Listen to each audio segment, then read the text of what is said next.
اب لوگ ٹولی کی شکل میں صرف یہ دیکھنے کے لیے کہ کتا گھر سے گئے ہوئے شخص کو کیسے واپس لے کر آتا ہے اس تاجر کے ساتھ چلتے گئے۔ تاجر نے گھر جا کر غلام کو کہا کہ تم ساتھ والے گاؤں جاؤ تاکہ کتا تمہیں ڈھونڈ کر واپس لے آئے۔ غلام جیسے ہی دوسرے گاؤں پہنچا وہاں سے بھاگ نکلا اور کتا بھی کہیں دور چلا گیا جو واپس نہ آیا۔ جب غلام اور کتا دونوں واپس نہ آئے تو لوگوں کو پتہ چل گیا کہ یہ ایک بار پھر ہمارے ساتھ دھوکہ ہو گیا ہے۔ وہ دوبارہ اکٹھے ہو کر جب اسی دھوکے باز کے گھر گئے تو وہ ایک بار پھر گھر کے پچھلے خفیہ دروازے سے بھاگ نکلا اور اس کی بیوی کہنے لگی کہ وہ ساتھ والے گاؤں کسی کام سے گئے ہوئے ہیں۔ لوگوں نے کہا کہ آج ہم اس کے گھر کے اندر بیٹھ کر انتظار کریں گے، اور یوں دونوں تاجروں سمیت ارد گرد کے تمام لوگ اس کے گھر میں بیٹھ گئے۔ کافی دیر جب گزر گئی تو وہی دھوکے باز گھر میں داخل ہوا اور وہاں بیٹھے ہوئے لوگوں کو دیکھ کر چاپلوسی سے کام لیتے ہوئے ان کے سامنے جھک جھک کر آداب بجا لانے لگا۔ بیوی سے پوچھنے لگا کہ میرے خاص مہمانوں کی تکریم میں تم نے کیا کیا؟ ان مہمانوں کو کچھ کھانے پینے کو دیا یا بھوکا ہی بٹھایا ہوا ہے؟ وہ لوگ دل ہی دل میں شرمندہ ہونے لگے کہ ہم جسے دھوکے باز سمجھ رہے ہیں وہ تو بڑا سخی اور مہمان نواز بندہ ہے۔ اس کی بیوی نے انکار میں سر ہلاتے ہوئے کہا کہ ان فضول اور فالتو لوگوں کو کون اپنا مہمان بناتا ہے؟ میں نے تو انہیں پانی تک نہیں پوچھا۔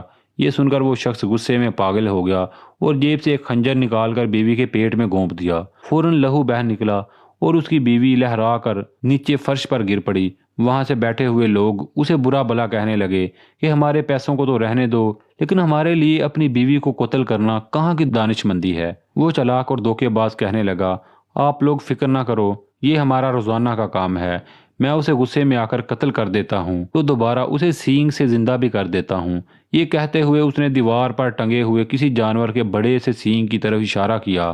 پھر وہ سینگ اتارا اور مری ہوئی بیوی کے پاس بیٹھ کر سینگ کو منہ میں دبا کر سپیروں کی طرح جھوم جھوم کر پھونک مار کر بجانے لگا۔ تھوڑی دیر بعد وہی مقتولہ جو کچھ دیر پہلے سب کے سامنے خنجر کے وار سے ہلاک ہو چکی تھی اپنے زخم پر ہاتھ رکھے ہوئے اٹھ کھڑی ہوئی۔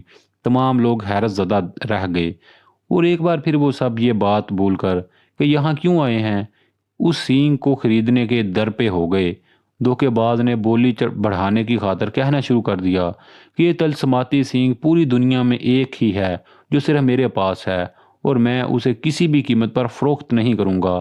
کرتے کرتے ایک بڑے تاجر نے سب سے زیادہ رقم ادا کر کے وہ سینگ خرید لیا اور سینگ خرید کر وہ لوگ اپنے اپنے گھروں کو چلے گئے۔ جس نے سینگ خریدا تھا کہنے لگا میں جو اپنی بیوی کی چخ چخ سے تنگ ہوں، آج اگر اس نے لڑائی کی تو مار دوں گا اور رات سکون سے گزار کر صبح سینگ کی مدد سے زندہ کر لوں گا۔ لیکن در حقیقت اس دھوکے باز نے جب اپنے گھر کے باہر لوگوں کا اکٹھ دوبارہ دیکھا تو فوراً منصوبہ بنا کر اس میں اپنی بیوی کو شامل کر لیا۔ سرخ رنگ کو ایک تھیلی میں ڈال کر بیوی کے کپڑوں میں چھپا دیا، پھر ایک خنجر لیا جس کے دستے میں خفیہ خانہ اور ایک بٹن تھا جس کو دبانے سے خنجر کا پھل اپنے دستے میں غائب ہو جاتا تھا، اور ایک پرانا بیکار سینگ لے کر دیوار پر ٹانگ دیا اور خود گھر کے خفیہ رستے سے نکل کر تھوڑی دیر روپوش رہ کر واپس آ گیا اور پھر بیوی کو زندہ کرنے کا ڈرامہ رچا کر بیکار سینگ فروخت کر دیا تھا۔ جس نے سینگ خریدا تو جیسے ہی گھر پہنچا تو اس کی بیوی نے حسب معمول لڑائی شروع کر دی۔ اس نے بے فکر ہو کر خنجر نکالا اور بیوی کے پیٹ میں گھونپ دیا۔ خون نکلا، وہ تڑپی اور ٹھنڈی ہو گئی۔ اس نے اٹھا کر کمرے میں لٹا دیا اور پوری رات ایسے ہی رہنے دیا۔ صبح اٹھ کر اس نے بہت ہی سینگ کو مختلف طریقوں سے بجایا مگر وہ تو مردہ ہو چکی تھی۔ دھیرے دھیرے اسے اپنی بے وقوفی کا احساس ہونے لگا۔ وہ پچھتاوے کے احساس کے ساتھ گھر سے نکلا تو باہر تمام لوگ اس کے منتظر تھے کہ پتہ کریں رات کیا بیتی اور سینگ نے کیا کمال دکھایا۔ وہ شخص دکھ اور شرمندگی کو چھپانا چاہ رہا تھا مگر کچھ لوگوں نے جب اصرار کیا تو اصل بات اگلوا ہی لی۔ اب کی بار انہوں نے پکا ارادہ کر لیا کہ اس نوسر باز کی کسی بات میں نہیں آنا اور اس کو دیکھتے ہی قابو کر کے ایک بوری میں بند کر کے سمندر برد کر دینا ہے۔ سب نے اس پر اتفاق کیا۔ ایک